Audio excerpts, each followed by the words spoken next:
Hi, Mud, and this is my cheat sheet for Wednesday, November the 16th.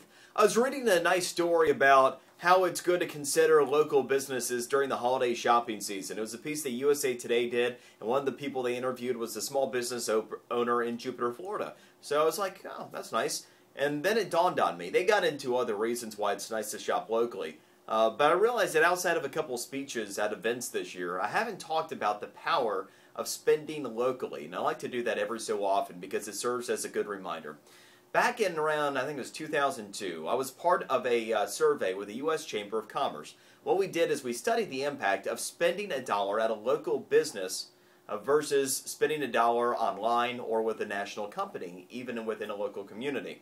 Now again, I am a fan of businesses of all shapes, sizes, and I'm not telling you have to spend your money at the mom and pop shop down the road. But just to give you an idea of the actual impact within the community of buying locally, we ended up finding that for every dollar you spend in a local community with a locally owned business, it touches 7 different hands before it leaves the community.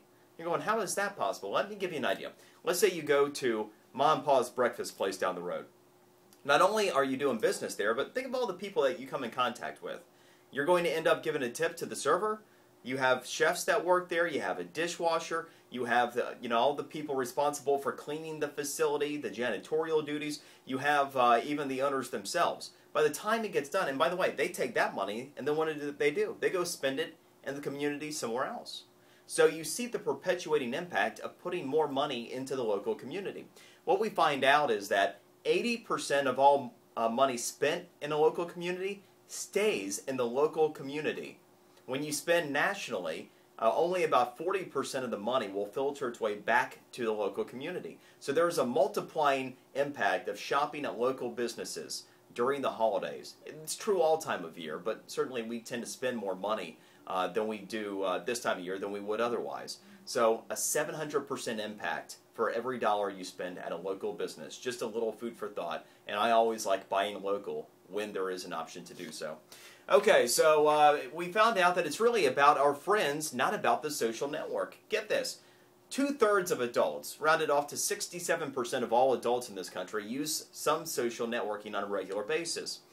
But of those, 64% say the only reason that they use the social network is to connect and interact with friends and family. That means only 3% of the people are really addicted to the social network itself. That is a huge warning call for Facebook, for example, as we've talked about Google Plus being a comer, and if Facebook isn't careful, they could be MySpace too. That absolutely is a clear indication that's very real, because wherever we can better interact with our friends and family, that's where we're going to go. So it's not about Facebook, it's not about Twitter, it's not even about Google Plus. It's about you and me connecting with the people we care about. Simple as that. That also is a good sign, because it means that hopefully we'll still be productive members of society and be able to work when we need to and not sit there on the social network side. By the way, congratulations to the Weather Channel. They just ended up hitting an all-time high for mobile use.